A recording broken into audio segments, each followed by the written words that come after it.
നമസ്കാരം. Raft of ഫുട്ബോളിലേക്ക് അവർക്കും സ്വാഗതം. Marcus Rashford to FC Barcelona സംഗതി കൺഫേംഡ് ആയതാണ്. ഇനി ചെറിയ ഫോർമാലിറ്റീസ് കൂടി കഴിഞ്ഞാൽ ഒഫീഷ്യൽ പ്രഖ്യാപനം വരും. അപ്പോൾ ഈ വാർത്ത നമ്മൾ കൊടുത്തപ്പോൾ ചില സുഹൃത്തുക്കളുടെ കമൻ്റൊക്കെ ഉണ്ടായിരുന്നു, എന്തായാലും നിക്കോ വില്യംസിനോളം വരുമോ? അപ്പോൾ അതിനുള്ള മറുപടി, നിക്കോ വില്യംസ് അല്ല റാഷ്ഫോർഡ്. അതെല്ലാ അർത്ഥത്തിലും ബാഴ്സലോണ ആരാധകരും മനസ്സിലാക്കണം, അവൻ ഇരു കൈയും നീട്ടി സ്വീകരിക്കണം. കാരണം നിക്കോ വില്യംസ് ബാഴ്സയെ 2 വട്ടം കൊതിപ്പിച്ച് കടന്നുപോയവരാണ്.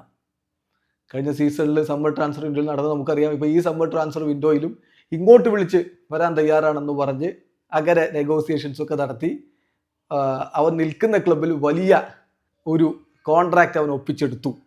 ബാഴ്സയിലേക്ക് വരാൻ അവൻ ഒരു കാര്യം ആവശ്യപ്പെട്ടു, വരാം, പക്ഷേ രജിസ്റ്റർ ചെയ്യുമെന്ന് ഗ്യാരണ്ടി തരണം. അത് ബാഴ്സക്ക് അപ്പോൾ കൊടുക്കാൻ പറ്റുമായിരുന്നില്ല. എന്നാൽ അതൊന്നും വേണ്ട, രജിസ്റ്റർ ചെയ്യുമെന്ന ഗ്യാരണ്ടി ഒന്നും വേണ്ട, ഞാൻ വരാൻ തയ്യാറാണെന്ന് പറഞ്ഞ് ബാഴ്സയെ ഇഷ്ടപ്പെട്ട് ബാഴ്സയിൽ കളിക്കുന്ന സ്വപ്നമാണെന്ന് പറഞ്ഞു വരുന്നവനാണ് മാർക്കസ് റാഷ്ഫോർഡ്. അപ്പോൾ അതാണ് മാർക്കസ് റാഷ്ഫോർഡ് ബാഴ്സലോണയെ പെർഫെക്റ്റ്ലി മനസ്സിലാക്കിയിട്ടാണ് വരുന്നത്. സ്പാനിഷ് മാധ്യമങ്ങളിൽ വന്ന റിപ്പോർട്ടുകൾ അനുസരിച്ച് നമ്മൾ പറയുകയാണ്, അദ്ദേഹം കഴിഞ്ഞ ജനുവരി ട്രാൻസ്ഫർ വിൻഡോയിൽ ബാഴ്സലോണയിലേക്ക് എത്താൻ വേണ്ടി അവസാനം വരെ വെയിറ്റ് ചെയ്ത് നിന്നിരുന്നു, അത് നടന്ന് കിട്ടാൻ വേണ്ടി. പക്ഷെ നടന്നില്ല.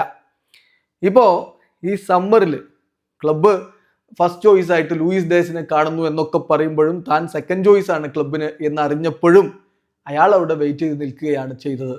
പിന്നെ സാലറി, ബാഴ്സലോണയിലേക്ക് എത്താൻ വേണ്ടി സാലറി 25% കുറക്കാൻ തയ്യാറായിട്ടാണ് റാഷ്ഫോർഡ് വരുന്നത്. കഴിഞ്ഞില്ല. പിന്നെ ബാഴ്സലോണയിലേക്ക് എത്തുക എന്നുള്ളത് എൻ്റെ സ്വപ്നമാണ്, ലാമിൻ യമാലിനോടൊപ്പം എനിക്ക് കളിക്കണമെന്ന് പബ്ലിക്കലി പറഞ്ഞയാളാണ്. കഴിഞ്ഞില്ല.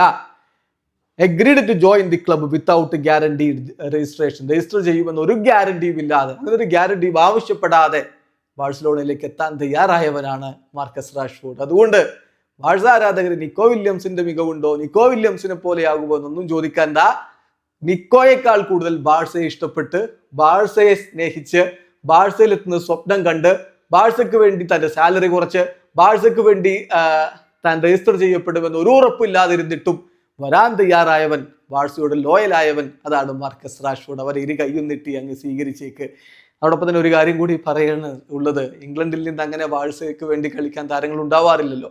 ഏറ്റവും ഒടുവിൽ കളിച്ചത് ഗാരി ലിനേക്കർ ആയിരുന്നു. ലിനേക്കർ അദ്ദേഹത്തിന്റെ ഇൻസ്റ്റാഗ്രാം അപ്ഡേറ്റ് ചെയ്തിട്ടുള്ളത് റാഷ്ഫോർഡിന്റെയും ലിനേക്കറുടെയും ചിത്രങ്ങൾ ചേർത്ത് വെച്ചുകൊണ്ടാണ്.